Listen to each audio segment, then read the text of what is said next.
สวัสดีท่านผู้ชมที่เคารพทุกท่านผู้ชมจื่อได้ประวัติตอนโดนัลด์ทรัมป์ประธานาธิบดีของสหรัฐอเมริกา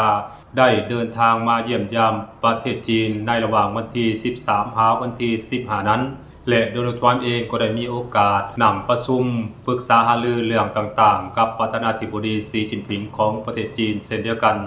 ซึ่งตอนนั้นโดนัลด์ทรัมป์ประธานาธิบดีของสหรัฐอเมริกาก็ได้ร้องขอความช่วยเหลือไปยังประธานาธิบดีสีจิ้นผิงของประเทศจีนหลายเรื่องด้วยกันท่านผู้ชมบ่ว่าจะเป็นการที่ขอให้จีนนั้นช่วยซื้อสินค้าประเภทต่างๆจากประเทศสหรัฐอเมริกาโดยเฉพาะซื้อเครื่องบินและก็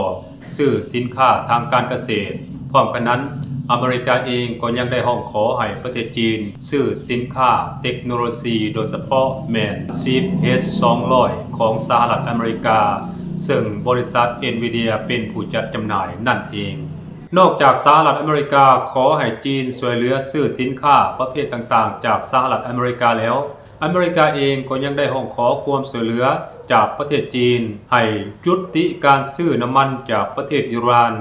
ห้องขอความช่วยเหลือจากประเทศจีนไปกดดันประเทศอิหร่านให้เปิดช่องแคบฮอร์มุซให้กลับมาเป็นปกติพร้อมเดียวกันนั้นสหรัฐอเมริกาเองก็ยังได้ห้องขอให้จีนซื้อน้ำมันจากประเทศของตนเองซึ่งอเมริกาได้ปล้นมาจากประเทศเวเนซุเอลานำอีกด้วยท่านผู้ชมแต่หลังจากที่โดนัลด์ทรัมป์ประธานาธิบดีของสหรัฐอเมริกาได้กลับไปฮอดอเมริกาเป็นที่เรียบร้อยแล้วโดนัลด์ทรัมป์ก็ได้ออกมาประกาศหรือว่าได้มาให้สัมภาษณ์กับสำนักข่าว Fox News ของตนเองว่าอเมริกานั้นยินดีที่จะเห็นราคาพลังงานโดยเฉพาะแม้น้ำมันนั้นถีบตัวสูงขึ้นฮอด$200ดีกว่าให้อิหร่านประสบความสำเร็จหรือว่าดีกว่าให้พวกบ้าหรือว่าพวกกระหายสงครามสามารถครอบครองอาวุธนิวเคลียร์ได้อันนั้นคือสิ่งที่ประธานาธิบดีโดนัลด์ทรัมป์ของสหรัฐอเมริกาได้ออกมาให้สัมภาษณ์กับสำนักข่าว Fox News นั่นเองท่านผู้ชมหมายความว่าอเมริกานั้นจะบ่ยอมให้ประเทศอิหร่านมีอาวุธนิวเคลียร์ไว้ในครอบครองหรือว่าประสบความสำเร็จในเรื่องนี้อย่างเด็ดขาดพร้อมกันนั้นโดนัลด์ทรัมป์ประธานาธิบดีของสหรัฐอเมริกาก็ยังได้อธิบายเพิ่มเติมว่าถ้าหากว่าประเทศอิหร่านมีอาวุธนิวเคลียร์ไว้ในครอบครองโลกนี้ก็จะบ่มีความปลอดภัยอีกต่อไปเพราะพวกเขาอาจจะนำใส่อาวุธนิวเคลียร์ไปโจมตีประเทศสหรัฐอเมริกาหรือโจมตีประเทศอื่นๆก็เป็นไปได้เพราะฉะนั้นอเมริกาจะบ่ยอมให้ประเทศอิหร่านบรรลุเป้าหมายหรือประสบความสำเร็จหรือมีอาวุธนิวเคลียร์ไว้ในครอบครองอย่างเด็ดขาดและสิ่งที่เฮ็ดให้ข้าพเจ้าแปลกใจไปหลายกว่านั้นก็คืออเมริกาได้กล่าวหาให้ประเทศอิหร่านและก็ผู้นำของประเทศอิหร่านว่าเป็นพวกบ้าพวกกระหายสงครามถ้าว่าพวกเขามีอาวุธนิวเคลียร์พวกเขาก็จะใช้อาวุธนิวเคลียร์นั้นข่มขู่ประเทศนั้นประเทศนี้รวมถึงการใช้อาวุธนิวเคลียร์ถล่มประเทศอื่นก็อาจเป็นไปได้อันนั้นคือสิ่งที่โดนัลด์ทรัมป์ประธานาธิบดีของสหรัฐอเมริกาได้ออกมาอธิบายและคาดการณ์เอาไว้นั่นเองท่านผู้ชม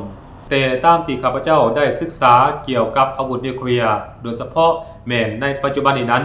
บรรดาประเทศที่มีอาวุธนิวเคลียร์ในขอบเขตทั่วโลกนั้นมีเพียง9ประเทศเท่านั้นที่มีอาวุธนิวเคลียร์ไว้ในครอบครองบ่ว่าจะเป็นอเมริการัสเซียจีนปากีสถานอินเดียอังกฤษฝรั่งเศสเป็นต้นบรรดาประเทศเหล่านี้ล้วนแล้วแต่มีอาวุธนิวเคลียร์ไว้ในครอบครองส่วนว่าสหรัฐอเมริกานั้นก็เป็นประเทศที่มีอาวุธนิวเคลียร์ไว้ในครอบครองเป็นอันดับ2ของโลกรองจากประเทศรัสเซียและก็มีเพียงประเทศเดียวเท่านั้นที่พยายามออกมาข่มขู่ประเทศอื่นว่าตนเองนั้นอาจจะใช้อาวุธนิวเคลียร์ทำลายหรือว่าโจมตีประเทศที่เป็นศัตรูของตนเองในอดีตที่ผ่านมาสหรัฐอเมริกาเองก็เคยใช้อาวุธนิวเคลียร์ถล่มหรือว่าโจมตีประเทศอื่นผ่านมาแล้วโดยเฉพาะแม้นโจมตีประเทศญี่ปุ่นเช่นว่าเกาะฮิโรชิมาและนางาซากิเป็นต้นส่วนว่า8ประเทศที่มีอาวุธนิวเคลียร์ไว้ในครอบครองนั้นบ่ว่าจะเป็นจีนปากีสถานอินเดียและก็รัสเซียนั้นยังบ่ทันเคยใช้อาวุธนิวเคลียร์เพื่อโจมตีประเทศอื่นเพราะฉะนั้นการออกมากล่าวอ้างของโดนัลด์ทรัมป์ที่ว่าถ้าหากว่าอิหร่านนั้นมีอาวุธนิวเคลียร์ไว้ในครอบครองก็อาจจะเฮ็ดให้ประเทศต่างๆในขอบเขตทั่วโลกนั้นตกอยู่ในอันตรายก็เป็นไปได้เพราะอิหร่านนั้นอาจจะใช้ทางแห่งบอมซ่อนที่ตนเองมีโดยเฉพาะอาวุธนิวเคลียร์นั้นข่มขู่ประเทศนั้นประเทศนี้และโจมตีประเทศที่เป็นศัตรูของอิหร่านก็เป็นไปได้ แต่ในความเป็นจริงแล้วประเทศที่มีอาวุธนิวเคลียร์และเคยใช้อาวุธนิวเคลียร์นั้นข่มขู่ประเทศอื่นทั้งใช้โจมตีประเทศอื่นมีเพียงประเทศเดียวเท่านั้นก็คือสหรัฐอเมริกานั่นเองท่านผู้ชมเพราะฉะนั้นคำกล่าวอ้างของโดนัลด์ทรัมป์ที่ว่าถ้าหากว่าอิหร่านมีอาวุธนิวเคลียร์ไว้ในครอบครองอาจจะเป็นอันตรายต่อชาวโลกนั้นข้าพเจ้าคิดว่าน่าจะบ่เป็นความจริงเพราะอิหร่านนั้นยั่งยืนและได้อธิบายต่อชาวโลกมาโดยตลอดว่าการที่อิหร่านนั้นตั้งหน้าตั้งตาพัฒนาอาวุธที่มีอานุภาพทำลายล้างสูงและก็ตั้งหน้าตั้งตาและต้องการจะมีอาวุธนิวเคลียร์ไว้ในครอบครองนั้นก็เพื่อป้องกันตนเองบ่แม่นเพื่อไปหุกหานประเทศอื่นแต่ประการใดท่านผู้ชมอันนั้นคือคำยั่งยืนและการกล่าวอ้างของอิหร่านมาโดยตลอดท่านผู้ชมแต่ประเทศที่มีความเสี่ยงอาจจะใส่อาวุธนิวเคลียร์ไปโจมตีประเทศอื่นหลายกว่าหมู่นั่นก็คือน่าจะแม่นสหรัฐอเมริกากับอิสราเอลหลายกว่าท่านผู้ชมบ่แม่นประเทศที่เป็นปรปักษ์กับสหรัฐอเมริกาหรือเป็นปรปักษ์กับอิสราเอลแม้แต่น้อยเดียวท่านผู้ชม